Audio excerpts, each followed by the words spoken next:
രമേഷ് പിഷാരടി പറയുന്നത് എന്തെന്നാൽ തനിക്ക് സ്വാതന്ത്ര്യം മാത്രമല്ല സംസ്കാരവും ഉണ്ടത്രേ. പിഷാരടി ഇതുവരെ പറഞ്ഞ കോമഡികളിൽ ഏറ്റവും മുന്തിയ ഇനം ഇതാണ്. എല്ലാ പ്രേക്ഷകർക്കും ന്യൂസ് ബുള്ളറ്റ് കേരളയിലേക്ക് വീണ്ടും സ്വാഗതം.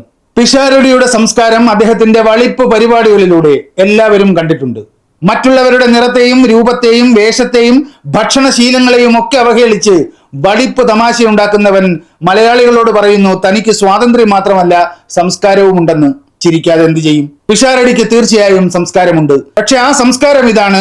ഈ തറ കൂതറ എന്നൊക്കെ പറയുന്നവർക്കുള്ള ഒരു സംസ്കാരമില്ലേ, അതേ സംസ്കാരം. ഇദ്ദേഹം ഏഷ്യാനെറ്റിൽ അവതരിപ്പിച്ച ബെഡായി ബംഗ്ലാവ് എന്നൊരു പരിപാടിയുണ്ട്. അതിൽ ഈ കഥാപുരുഷന്റെ ഭാര്യയായി വേഷമിട്ട സ്ത്രീയെ അവഹേളിച്ചുണ്ടാക്കിയ കോമഡി ഒരു തവണയെങ്കിലും കണ്ടവരുടെ മൂക്കിൽ ഇപ്പോഴും അടിക്കുന്നുണ്ട് ആ കൂതറ സംസ്കാരത്തിന്റെ ദുർഗന്ധം.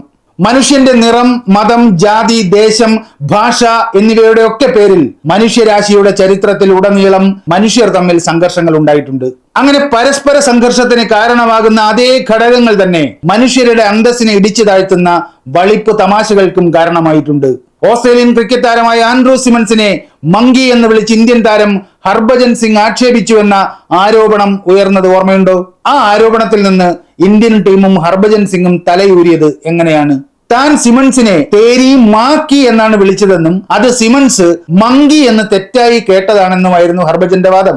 സാക്ഷാൽ സച്ചിൻ തെണ്ടുൽക്കർ ഒക്കെയാണ് ഹർഭജൻ അനുകൂലമായി മൊഴി കൊടുത്തത്. കുരങ്ങെന്നല്ല അമ്മയ്ക്കാണ് വിളിച്ചതെന്ന് സമ്മതിച്ച് ശിക്ഷയിൽ ഇളവ് നേടിയത് ഒരുപക്ഷെ നമുക്കൊക്കെ അത്ഭുതമായിരിക്കാം, അല്ലെ? കാരണം അമ്മയ്ക്ക് പറഞ്ഞാലാണ് നമ്മുടെയൊക്കെ ചോര തിളക്കുക. പക്ഷെ അതിനേക്കാൾ തിളങ്ങില്ല, എത്രയോ കൂടിയതാണ് മങ്കി എന്ന് വിളിക്കുന്ന വംശീയാധിക്ഷേപം. കുരങ്ങെന്നല്ല അമ്മയ്ക്കാണ് വിളിച്ചതെന്ന് സമ്മതിച്ച് ഹർഭജൻ ശിക്ഷയിൽ നിന്ന് തടിയൂരിയത് 2008-ലാണ്. ഈ 2026 നമ്മുടെ കേരളത്തിൽ ഒരു പൊതുവേദിയിൽ റിമി ടോമിയെ കുരങ്ങിനോട് ഉപമിച്ച് തമാശയുണ്ടാക്കുന്ന രമേഷ് പിഷാരടിയെ നാം കാണുന്നു. ധർമ്മജനെയും റിമി ടോമിയെയും ഒക്കെ വ്യക്തിപരമായി അധിക്ഷേപിച്ച് പിഷാരടി ഉണ്ടാക്കുന്ന തമാശയുടെ അടിത്തട്ടിൽ ഒന്നാന്തരം വംശീയതയും പക്കാ സ്ത്രീ വിരുദ്ധതയുമാണ്. ഇതേ വംശീയ നിലപാട് തന്നെയാണ് പലസ്തീൻ വിഷയത്തിൽ പിഷാരടിയെ ഒരു കോമാളിയാക്കുന്നത്.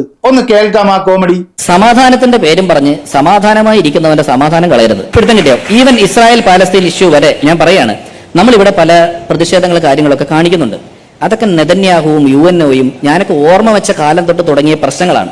അതിന് ഐക്യദാർഢ്യം പ്രഖ്യാപിച്ചോ അനുകൂലിച്ചോ പ്രതികൂലിച്ചോ ഇവിടെ നമ്മൾ പറയുന്ന ഏത് സ്റ്റേറ്റ്മെന്റ് കൊണ്ടും ഇവിടെ ഇതുമായിട്ടൊരു ബന്ധവുമില്ലാത്ത സാധാരണക്കാരെ തമ്മിൽ ജാതി പറഞ്ഞും വഴക്കിടിക്കാം എന്നുള്ളതല്ലാതെ റിസൾട്ട് ഇല്ല എന്ന് പറയുന്ന ടോണും ശരീരഭാഷയും ശ്രദ്ധിച്ചോ?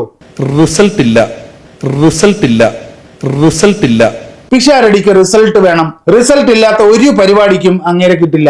ആ ഡയലോഗ് വിശദമായി നമുക്ക് ഒന്നുകൂടി കേട്ടാലോ? സമാധാനത്തിന്റെ പേരും പറഞ്ഞ് സമാധാനമായി ഇരിക്കുന്നവന്റെ സമാധാനം കളയരുത്. സമാധാനത്തിന്റെ പേരും പറഞ്ഞ് സമാധാനത്തിലിരിക്കുന്നവരുടെ സമാധാനം കളയരുതെന്ന് ഫിലോമിന ഏതോ സിനിമയിൽ പറഞ്ഞ ഡയലോഗ് പലസ്തീൻ പ്രശ്നത്തിൽ എങ്ങനെയാണ് പ്രസക്തമാകുന്നത്? പലസ്തീന്റെ പേരിൽ കേരളത്തിൽ നടന്നത് കുറെ സംഘടനകളുടെ, രാഷ്ട്രീയ പാർട്ടികളുടെ, രാഷ്ട്രീയ മുന്നണികളുടെ ഐക്യദാർഢ്യ സമ്മേളനങ്ങളും റാലികളുമാണ്. ഇതൊക്കെ കാണുമ്പോൾ സമാധാനത്തിലിരിക്കുന്നവന്റെ സമാധാനം പോകുന്നതിന്റെ ഗുട്ടൻസ് എന്താണ്? നമ്മളൊരു വീട്ടിലിരിക്കുന്ന ഒരാളെ സങ്കല്പിക്കുക. അയാൾ തന്റെ വീട്ടിലിരുന്ന് പിഷാരടിയുടെ വളിപ്പ് കോമഡികളൊക്കെ കണ്ട് കൈയടിച്ച് സമാധാന ആസനത്തിൽ ഇരിക്കുകയാണ്. ആ കോമഡി പരിപാടി തീർന്നപ്പോൾ വാർത്ത വന്നു. LDFന്റെ ഫലസ്തീൻ ഐക്യദാർഢ്യ സമ്മേളനത്തിൽ പിണറായി വിജയൻ പ്രസംഗിക്കുന്ന വാർത്ത അയാൾ കാണുകയാണ്. ഉടനെ അയാളുടെ സമാധാനം പോകുമോ? പിന്നീട് അയാൾ യൂട്യൂബിൽ നോക്കുന്നു. അങ്ങനെ നോക്കുമ്പോൾ ഇസ്രായേലിന്റെ വംശഹത്യയും പലസ്തീന്റെ സ്വാതന്ത്ര്യ സമര പോരാട്ടവും വിശദീകരിക്കുന്ന മുസ്ലിം ലീഗിന്റെ നേതാവ് അബ്ദുസമദ് സമദാനിയുടെ അത്യുജ്വലമായ ഒരു പ്രഭാഷണം കേൾക്കുന്നു. ആ പ്രസംഗം കേട്ടാൽ അയാളുടെ സമാധാനം പോകുമോ? സാമാന്യ ബുദ്ധി ഉപയോഗിച്ച് ചിന്തിച്ചാൽ ഈ പറഞ്ഞ ആളിന്റെ സമാധാനം നഷ്ടപ്പെടാൻ ഇത് രണ്ടും മതിയായ കാരണങ്ങളല്ല. ആലോചിച്ച് നോക്കൂ, നമ്മുടെ നാട്ടിൽ പലസ്തീന്റെ പേരിൽ ഒരു സംഘർഷങ്ങളും ഉണ്ടാകുന്നില്ല, അക്രമങ്ങൾ നടക്കുന്നില്ല, ആരുടെയും ജീവനോ സ്വത്തിനോ ഭീഷണിയാകുന്ന ഒരു പരിപാടിയും പ്രവർത്തനവും പലസ്തീൻ ഐക്യദാർഢ്യത്തിന്റെ പേരിൽ കേരളത്തിൽ സംഭവിച്ചിട്ടില്ല. ഇനി ആർക്കെങ്കിലും ഇസ്രായേലിനോട് ഐക്യദാർഢ്യം പ്രഖ്യാപിക്കണോ? അത് ചെയ്യുന്നതിനും ഇവിടെ ആരും തടയുന്നുമില്ല. അപ്പോൾ പലസ്തീനിൽ സമാധാനം വേണമെന്ന് ആവശ്യപ്പെട്ട് കേരളത്തിൽ നടക്കുന്ന ഒരു ഐക്യദാർഢ്യ പ്രകടനവും സമാധാന ആസനത്തിൽ ഇരിക്കുന്നവന്റെ സമാധാനം നഷ്ടപ്പെടുത്തുന്ന സാഹചര്യം കേരളത്തിലില്ല. പിന്നെന്താണ് പിഷാരടിയുടെ പ്രശ്നം? അതിതാണ്, ധർമ്മജനെയും റിമി ടോമിയെയും ഒക്കെ കുരങ്ങിനോട് ഉപമിച്ചുണ്ടാക്കുന്ന വളിപ്പ് തമാശകളുടെ അടിത്തട്ടിൽ കിടക്കുന്ന വംശീയതയാണ്. നമുക്കത് ഒന്നുകൂടി കേട്ടു നോക്കാം. അതൊക്കെ നെതന്യാഹുവും UNOയും ഞാനൊക്കെ ഓർമ്മ വെച്ച കാലം തൊട്ട് തുടങ്ങിയ പ്രശ്നങ്ങളാണ്. നെതന്യാഹുവും UN ഒക്കെ ഇദ്ദേഹം ഓർമ്മ വെച്ച കാലം മുതലേ കേൾക്കുന്നതാണത്രേ. So what? ഞാനൊക്കെ ഓർമ്മ വെച്ച കാലം മുതലേ കേൾക്കുന്നതാണെന്ന് പറയാൻ നീ ആരാണ് പിഷാരടി? നീ ജനിക്കുന്നതിന് മുമ്പേ പലസ്തീൻ പ്രശ്നമുണ്ട് ഇല്ലേ? പലസ്തീനെ ജൂതരാഷ്ട്രമായും അറബ് രാഷ്ട്രമായും വിഭജിക്കാൻ തീരുമാനിച്ചത് 1947 ഐക്യരാഷ്ട്രസഭയിലെ 11 രാജ്യങ്ങളടങ്ങിയ ഒരു സമിതിയാണ് ഈ വിഭജന രേഖ തയ്യാറാക്കിയത്. ആ വിഭജനത്തെ എതിർത്ത രാജ്യമാണ് ഇന്ത്യയെന്ന് പിഷാരടിക്ക് അറിയാമോ? ആ വിഭജന പ്ലാൻ 1947 നവംബർ 29 UN പൊതുസഭയിൽ വോട്ടിനിട്ടു. 33 രാജ്യങ്ങൾ അനുകൂലിച്ചും 13 രാജ്യങ്ങൾ എതിർത്തും വോട്ട് ചെയ്തു. ആ എതിർത്ത് വോട്ട് ചെയ്ത 13 രാജ്യങ്ങളിൽ ഒന്ന് ഇന്ത്യയാണെന്ന് പിഷാരടിക്ക് അറിയാമോ? നീ ഇന്ന് കോൺഗ്രസ് ആണെന്ന് പറഞ്ഞ് ഞെളിഞ്ഞു നടക്കുന്നില്ലേ? ആ കോൺഗ്രസിന്റെ തീരുമാനമായിരുന്നു ഈ വിഭജനത്തിനെ എതിർക്കുക എന്നത്. മഹാത്മാഗാന്ധിയും ജവഹർലാൽ നെഹ്റുവും അടക്കമുള്ള ലോകാരാധ്യരായ നേതാക്കളുടെ തീരുമാനമായിരുന്നു അത്. അവരെന്താ നിന്നേക്കാൾ കുറഞ്ഞ പുള്ളികളാണോ? എന്നും ഇന്ത്യയും കോൺഗ്രസും പലസ്തീൻ അനുകൂലമായിരുന്നു. ഇസ്രായേലിനെ അംഗീകരിക്കാനോ ആ രാജ്യത്തൊരു എംബസി തുടങ്ങാനോ അവരുടെ എംബസി ഇന്ത്യയിൽ സ്ഥാപിക്കാനോ നരസിംഹറാവുവിന്റെ കാലം വരെ ഒരു കോൺഗ്രസ് സർക്കാരും തയ്യാറായിട്ടില്ല. കോൺഗ്രസിന്റെ ആ നിലപാടിനെയാണ് ഫിലോമിനയുടെ ഒരു ഡയലോഗ് ഉദ്ധരിച്ച് ഒരു പൊതുപരിപാടിയിൽ വളിപ്പ് തമാശ പറഞ്ഞ് നീ അധിക്ഷേപിച്ചത്. കേരളത്തിലോ ഇന്ത്യയിലോ ഒരു പലസ്തീൻ ഐക്യദാർഢ്യ പ്രകടനം കാണുമ്പോൾ നിന്റെ സമാധാനം പോകുന്നെങ്കിൽ നീ കോൺഗ്രസ് അല്ല പിഷാരടി, കോൺഗ്രസിന്റെ വേഷമിട്ട അസൽ സംഘപരിവാറുകാരനാണ്. സംശയമുള്ളവർ പിഷാരടിയുടെ ആ പലസ്തീൻ സിദ്ധാന്തം ഒന്നുകൂടി ശ്രദ്ധിച്ചു കേൾക്കൂ.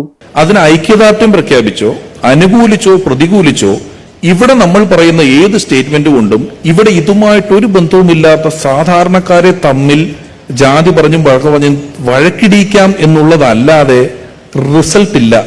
പലസ്തീൻ ഐക്യദാർഢ്യം പ്രകടിപ്പിച്ചാൽ ഇവിടെ ജാതി തിരിഞ്ഞ് മനുഷ്യർ വഴക്കുണ്ടാക്കുമെന്ന കാര്യത്തിൽ പിഷാരടിക്ക് സംശയമില്ല. വഴക്കുണ്ടാകും, റിസൾട്ട് ഉണ്ടാവില്ലെന്നാണ് പുള്ളിയുടെ സിദ്ധാന്തം അല്ലെ? അങ്ങനെ വഴക്കുണ്ടാകാൻ എന്താണ് കാരണം? ഒരു കാരണവുമില്ലാതെ വഴക്കുണ്ടാവില്ലല്ലോ. നമുക്കറിയാവുന്നിടത്തോളം പലസ്തീൻ പ്രശ്നം ഒരു ജാതി പ്രശ്നമോ മതപ്രശ്നമോ അല്ല.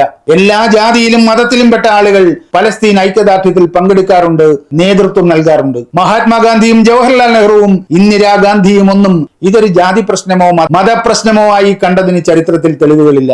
അപ്പൊ പിന്നെ പലസ്തീന് ഐക്യദാർഢ്യം പ്രഖ്യാപിച്ചാൽ ഉടൻ സാധാരണക്കാരായ മനുഷ്യർ തമ്മിൽ ജാതി വഴക്കുണ്ടാകുമെന്ന പിഷാരടിയുടെ സിദ്ധാന്തത്തിന്റെ അടിസ്ഥാനം എന്താണ്?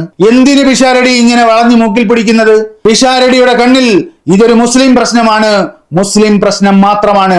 പലസ്തീനിൽ നിന്ന് ആട്ടിയോടിക്കപ്പെടുന്നവരും കൊല്ലപ്പെടുന്നവരും ഗാസ എന്ന തുരുത്തിൽ ബന്ദികളായി ജീവിക്കുന്നവരും അയാളെ സംബന്ധിച്ച് മുസ്ലിങ്ങൾ മാത്രമാണ്.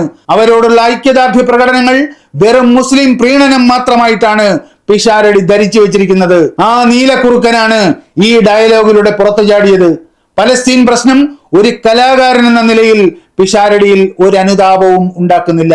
അവിടെ ക്രൂരമായി കൊല്ലപ്പെട്ട എത്രയോ പിഞ്ചു കുട്ടികളുടെ ഹൃദയം പിളർക്കുന്ന ചിത്രങ്ങൾ പുറത്തു വന്നു. അത് കണ്ടിട്ട് പിഷാരടിക്ക് ഒരു തുള്ളി കണ്ണുനീര് പൊടിഞ്ഞിട്ടില്ല. അരുതി ക്രൂരത എന്ന് ലോകം മുഴുവൻ ഇസ്രായേലിനോട് പറഞ്ഞപ്പോഴും പിഷാരടിയുടെ കലാഹൃദയത്തിൽ അത് പ്രതിധ്വനിച്ചില്ല.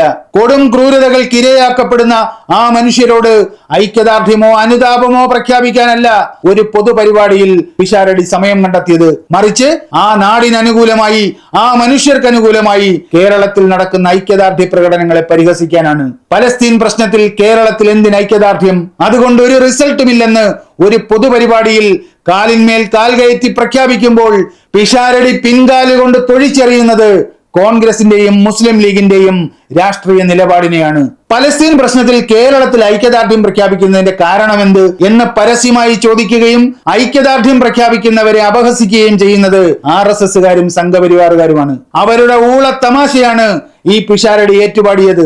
പലസ്തീൻ എന്ന നാടിന്റെ ചരിത്രത്തെക്കുറിച്ചോ ആ പ്രശ്നത്തെക്കുറിച്ചോ സാമാന്യ ധാരണയുള്ള ഒരു കലാകാരനും ഇമാതിരി ഊളത്തമാശ പറയില്ല.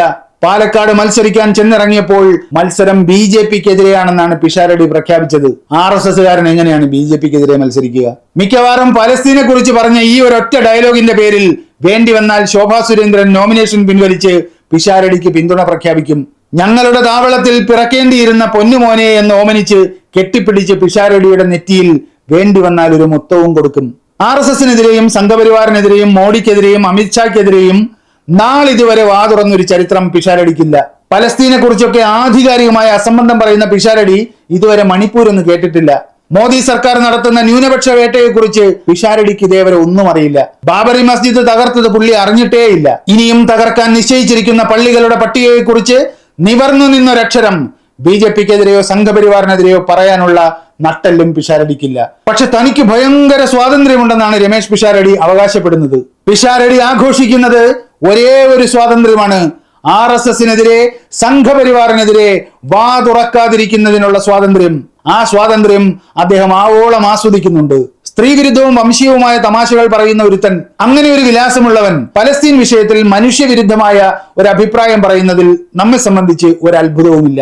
പക്ഷെ ഇങ്ങനെ ഒരുത്തനെ പാലക്കാട്ടെ ജനതയുടെ തലയിൽ കെട്ടിവെക്കാൻ നോക്കിയതിന് കോൺഗ്രസും UDF-ഉം കേരള ജനതയോട് സമാധാനം പറയേണ്ടി വരും. പ്രിയപ്പെട്ട സുഹൃത്തുക്കളെ, ന്യൂസ് ബുള്ളറ്റ് കേരള ചാനൽ ഇതുവരെ സബ്സ്ക്രൈബ് ചെയ്യാത്തവർ ഇപ്പോൾ തന്നെ ആ സബ്സ്ക്രൈബ് ബട്ടൺ ഒന്ന് ഞെക്കണമെന്ന് അഭ്യർത്ഥിക്കുന്നു.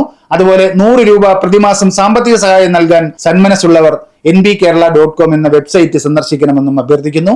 100 രൂപയിൽ കൂടുതൽ സഹായിക്കാൻ സന്മനസ്സുള്ളവർ 799490338 എന്ന ഗൂഗിൾ പേ നമ്പറിലേക്ക് നിങ്ങളുടെ സംഭാവന അയക്കണമെന്നും അഭ്യർത്ഥിക്കുന്നു. അടുത്ത വീഡിയോയുമായി വീണ്ടും കാണാം. നന്ദി, നല്ല നമസ്കാരം.